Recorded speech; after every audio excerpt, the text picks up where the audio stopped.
Hey guys, and welcome. We are back again for another video, and sobrang tagal natin hindi nakapag-film ng vlog, almost 6 months. So nakita niyo dun sa title, uh, I swapped out the Z3 for this. It's a 2010 Mini Cooper non-turbo, which is the non-S. R56 body. So, ayun, pag-usapan natin itong Mini Cooper and bakit tayo nakapag-decide to swap out the Z3 and then kumuha tayo ng ganito. Okay, so backstory is syempre we had the Z3 for a while since 2022 of January. It's a good car. It's a nice car. It's a manual transmission. So, since it's an old car, it's a 1997 model. Of course, hindi mo may iwasan yung tinatawag na old car problems. So, nandun tayo. Naabutan na natin yon 2022, 23, 24. Madali lang naman siya ayusin. Hindi naman siya ganun kahirap. But some parts are getting parang expensive, especially mga electrical parts, di ba? So inaayos ko siya because parang we're keeping that car, me and my wife, that's our wedding car. We're keeping it. We changed the roof to the burgundy top. I bought wheels for it, di ba? Inayusan natin and ni-restore natin siya mechanically up to, I'd say nagawa ko siya up to 95%. But then I had a baby. So growing family kami. I realized na nung nagka-baby and nung naging pregnancy wife is hindi na namin magamit yung Z3. Number one, it's a 2-seater convertible. Hindi na siya practical for a family man. So nang nangyayari, before nagagamit namin siya weekend car. Right now, ang weekend car ko is the Subaru Legacy, which is the reason why we bought it. It's a family car. It's a station wagon. And then ang naging daily ko is the Honda City and then the Z3. Sinaswap ko sila. And then parang umabot sa point na parang driving the Z3, it's not fun anymore. It's like a chore. Na to be honest, hindi ganun kasarap i-drive yung kotse. It's like driving a smaller E36 BMW na 4-door. And then parang, as I said, driving it's like a chore na parang I have to drive it kasi pag hindi ko ginamit masisira. And pinost ko siya for sale ng 1 year. Puro kakwentuhan lang yung mga nag-i-inquire sa akin na you did this, you did that, okay lang ko silipin, ganyan. May mga sumilip, but unfortunately kulang yung fund nila. So the asking price for the Z3 lowest ko talaga is around 700, 750. So parang fast forward this year 2025,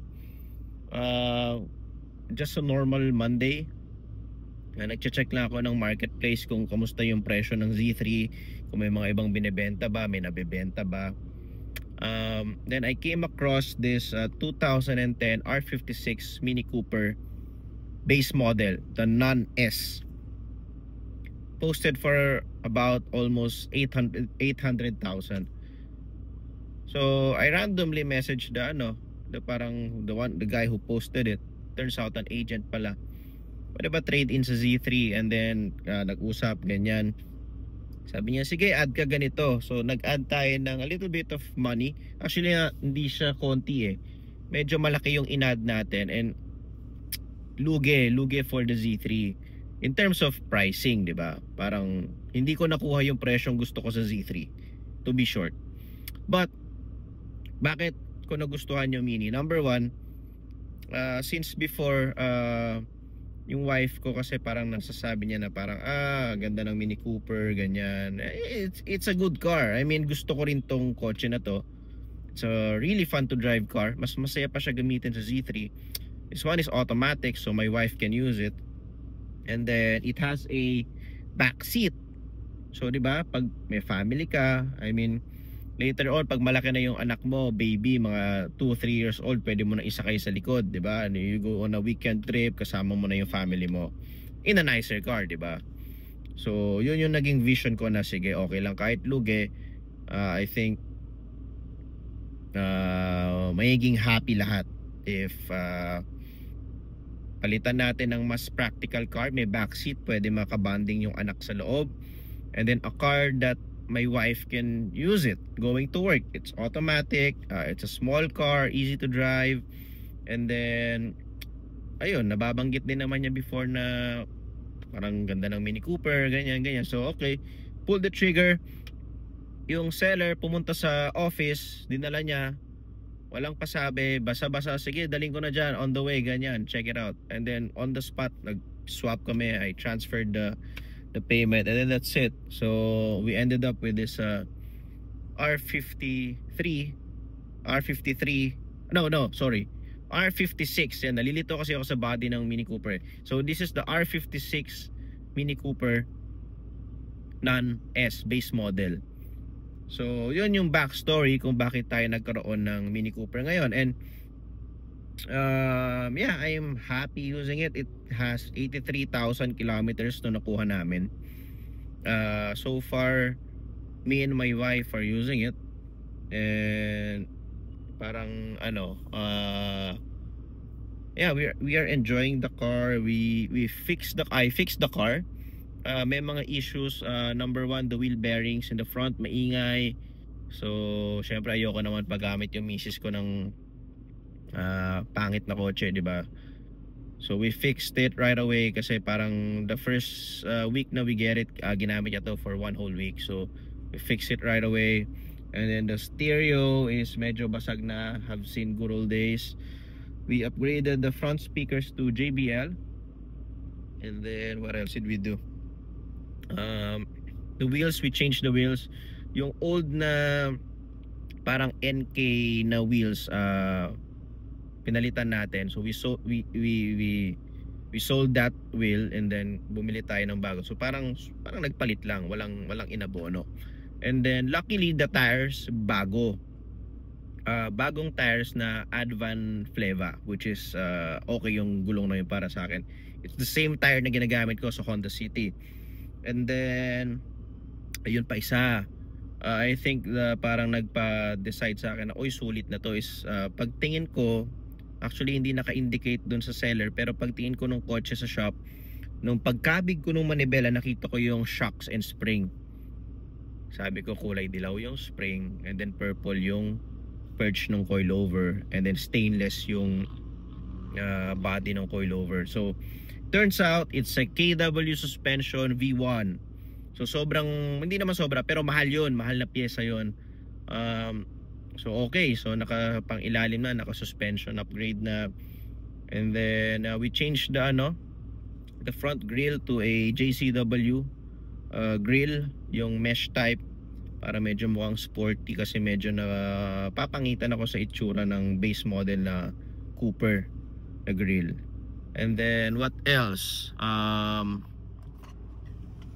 Yeah, we removed the window tint. So yeah, no tint yan guys. So ayan. So itong kotse na to, as in gustong gusto ko siya i-drive kasi yung perspective mo, the outward visibility is sobrang okay. I mean, kita mo lahat. Maliit siyang kotse pero medyo maluwag siya dito sa front area. Okay siya. So tara, pakita ko sa inyo.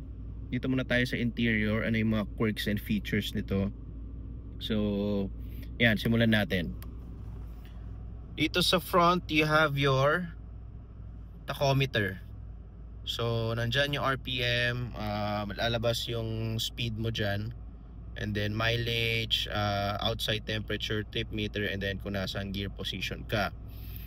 This button is your brightness. Yan, pag nakailaw kasi, di ba? So yung brightness ng backlight, and then the trip meter reset. And then you have a button here, BC. Actually kasi same to sa mga BMW kasi backstory, Si BMW yung gumagawa ng Mini Coopers natin. So sa factory to ng BMW and BMW engineers ang gumagawa nito. So press mo tong BC, magpapalit yan. So set info, that's your fuel range, fuel consumption, and then yung actual fuel consumption pag driving ka, and then average speed, and then lalabas yung speed mo, and then lilipat siya doon, nilalabas yung temp ng ambient temp sa labas. And then you have your speedometer na napakalaki, trademark ng Mini Cooper yan, yung big speedometer. So you have your fuel gauge, and then a kilometers per hour na speedo na built-in yung radio. So yung radio, obviously, meron siyang basics, AM, FM, and CD, and then may aux. So may auxiliary dyan na jack na nilagyan ko ng Bluetooth receiver para makapag-Bluetooth sa cellphone. And then down here, you have your power window switches. So dalawa lang yung pintuan ng kotse na to. So you have two doors, meaning you have two windows to operate. So you have your driver's side window, and then you have your passenger side window, and then you have your door lock, power door locks, lock unlock, and then you have your front fog light switch, and then the rear fog light switch. And then here, ito yung switch ng radio mo. And then also the volume. Aircon controls, this is the fan. So yung blower, yan, dyan mo siya na set. The compressor switch, AC, air recirculation, rear defroster sa salamin, and then yung temperature ng lamig ng aircon mo. Scroll mo yan up and down. And then you have your air directional, kung saan lalabas, kung sa vents ba, sa paa, sa taas, diba? So the basics. And then you have your hazard button here. What else? The basic rear view mirror. So syempre pag pinihit mo, diba, yung pag nasisilaw ka. And then above here, you have your map light switch. So yan, left to right. And then you have your dome light switch, which is that. And then this one, ito yung medyo natutuwa ako kasi pag naka headlights ka, so meron kang ambient lighting sa taas. So orange lahat yan. May ambient lighting ka dyan, and may ambient lighting ka rin dito sa B pillar. Ganda yan sa gabi. Napapalitan siya ng kulay. So pag pinindot mo to, pwede siya maging, teka, focus natin. So pwede siya maging parang pink, violet, and then blue. So napapalitan siya ng kulay, pero nilalagay ko lang siya sa orange para uniform. Para 'di ba, uniform siya lahat. And then what else? So yan, naka JBL speakers tayo. So yung speakers na yan is yung pang mid with the tweeter. And then we have the main speaker here. And then itong speaker dito sa likod, yan, iniwan nating stock. So may airbag siya, curtain airbags. So safe sa family. And then may airbag sa passenger. And then may airbag sa driver. Glove box. So yan, we have glove box. So kompleto to nung nakuha natin. Owner's manual, warranty, and then service booklet, kompleto siya lahat. Dashboard is soft touch. So expect mo sa mga European brands, unlike the Japanese cars na matitigas lahat. So soft touch here, soft touch lahat. So very nice. And then yung interior, malinis na to nung nakuha natin. Wala namang mga gas-gas or damage. Walang ceiling na nahuhulog, which is common sa mga European cars and BMWs. Of course, syempre family man tayo. May Isofix tethers na yung backseat para in case maglagay ka ng child seat, di ba? So yan yung interior ng Mini. So again, automatic transmission. So you have your park, reverse, neutral, drive, and then pag nilagay mo sa from drive, lipat mo sa left, you can do manual shifting. Pag one lipat mo lang dito, lalabas yan as a sports mode. So lalabas yan S. So naka-sports yan. So ano ibig sabihin pag naka-sports mode yung Mini mo na R56? Lagi siyang nasa tamang gearing. Hindi siya magtatambay or magiging tamad sa high gear. Always siya nasa tamang gearing, which result to a more responsive driving. And then pwede mo siya i-manual. So manual, lalabas M2, 3, 4, yan yung gears mo. Up to 6 speed meron siya na pwede mong i-manual. And then manual handbrake you have here. Aircon vents. So mga aircon vents yan, mga bilog. So very classic, di ba? So bilog na aircon vents. Maraming bilog na parts dito sa Mini. So yung gauges, yung aircon vents, yung speakers, yung door handle. So ito pa pala. So ito pinalitan natin ito kasi nung nakuha natin to, basag to. So nalalaglag yung cover. Which is common siya sa lahat ng European cars na nasa Pilipinas na may edad 5 years pataas. Sa yung plastic na yan, brittle yan, nababasag pag laging bilad sa araw yung kotse. Ito pa pala, may sun visor ka sa driver side. So pag yung araw nasa gilid, meron ka rin yan. So tara, silipin natin yung exterior.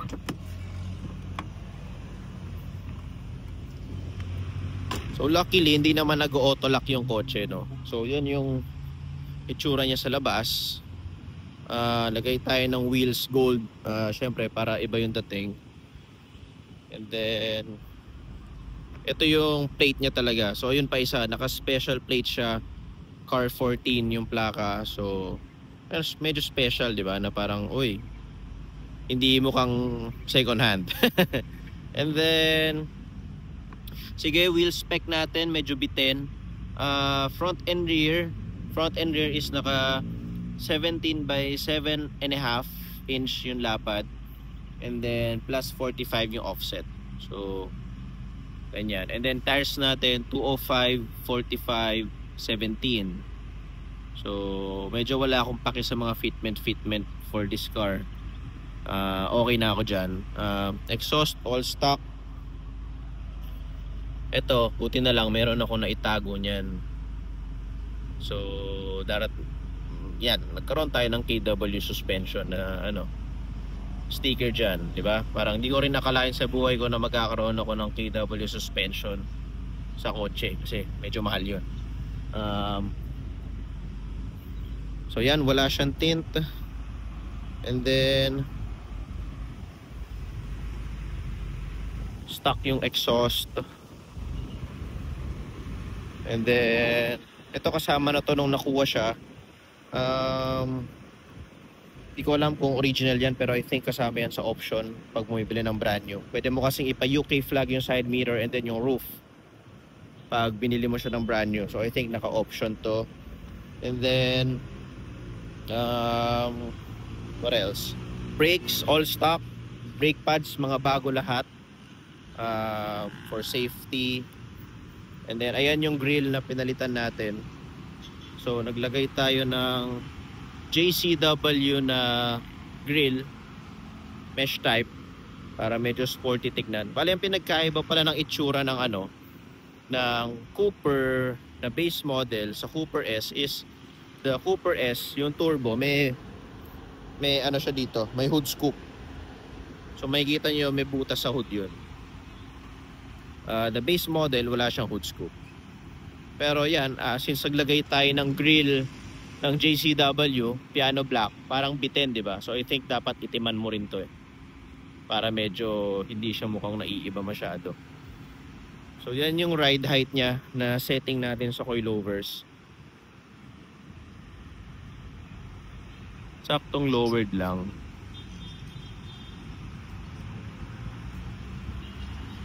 What else? LED headlights. Yes, nagpalit tayo kasi yung stock niya is halogen bulb. So palit tayo ng LED na bulb. Buti na lang canvas yung napalit natin, so walang fault code sa cage. Ano pa ba? So yan, stock color, stock paint. Chinek namin yung thickness ng paint, original pa siya lahat, hindi pa siya repainted, so hindi siya bangga, buti na lang. And then hindi rin siya flooded. And then cargo space, ayan, so meron siyang decent cargo space, di ba? So medyo malaki na rin siya, spacious enough for a few bags. And then pwede mo pa i-fold down yung rear seat mo, flat fold siya dyan, so you have more space. Actually na-testing ko na to, kasi yung stroller ng anak ko, so useful pa rin naman siya. And then tsura ng interior dito, so yan, frameless door. So lahat na Mini Cooper ganyan, frameless door, meaning walang bakal yung yung sa salamin. So yan yung interior. Naka siya, seat cover na leather.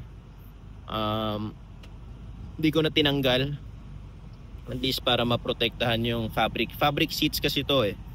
And then naka seat cover lang siya. Medyo maganda naman yung pagkakagawa ng seat cover, so di ko na tinanggal, iniwan ko na siyang as is. And then ayan, nakalagay Mini Cooper.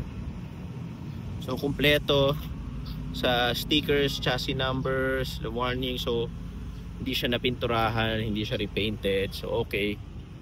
And then kung gusto mo ma-access yung rear seat, meron ka ditong yan, and then pwede mo na ma-push yung upuan mo. Yan, so ma-access mo na yung rear seat. Yan, pwede ka na dumaan pag ganun. And then kung ibabalik mo naman, push lang. And again, ano pala to?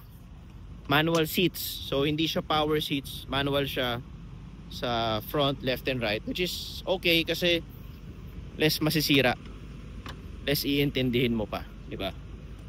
Less electronics. Engine niya is a 1.6 NA, walang turbo kasi base model.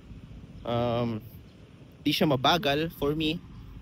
May power, I think estimate ko mga nasa around 130 horsepower, 125, 130 horsepower, which is okay na para sa ganitong kaliit na kotse. Which is rin, pag dinadrive ko hindi siya mabagal, kaya niya sumabay sa ibang auto. Basta lagay mo lang sa S yung transmission para mas responsive siya. Fuel tank, so wala na siyang switch or pindutan, sumasabay na lang yan sa door lock. So pag nilock mo yung pinto, maglalak na rin yan. So there you have it. Yan yung ating R56 na Mini Cooper 2010. So yan yung kotse na meron tayo ngayon. And ito yung reason kung bakit nawala yung BMW Z3. So yan, Mini Cooper. Okay ba?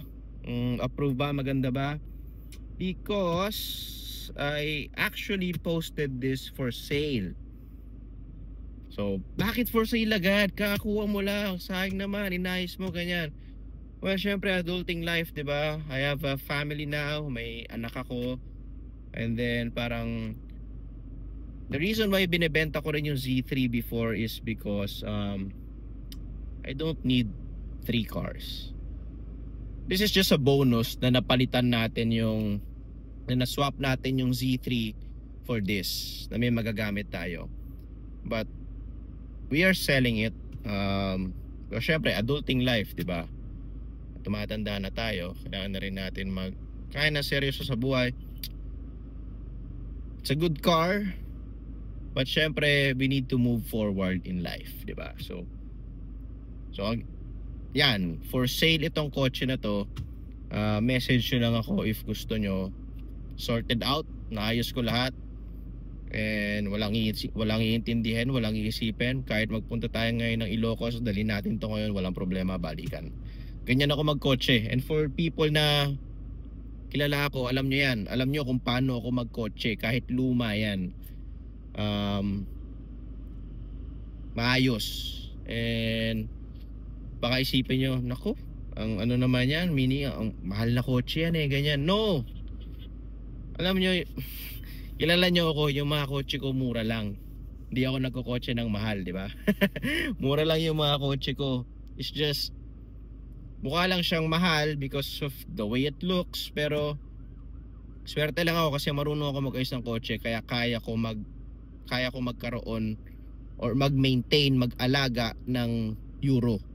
Kasi kaya ko siya ayusin. Ang problema ko lang yung pyesa, yung parts. Pero, as in, once na naayos mo na yung mga ganitong kotse, wala ka nang poproblemahin pa. Battery is brand new. Varta battery yan. So hindi yan murang battery na binili ko. Varta yan. Pang Euro talaga. So bago din yan. Wala na kayong iisipin. So that's it for our R56 Mini Cooper video. And hope you guys enjoyed the little tour and little backstory ng kotse natin. And yeah, subukan pa natin gumawa ng another videos just to keep the channel alive for you guys. Again, thank you. So go subscribe nyo na ako. So right now meron na tayong 2,100 subscribers. Salamat sa mga naniniwala sa atin.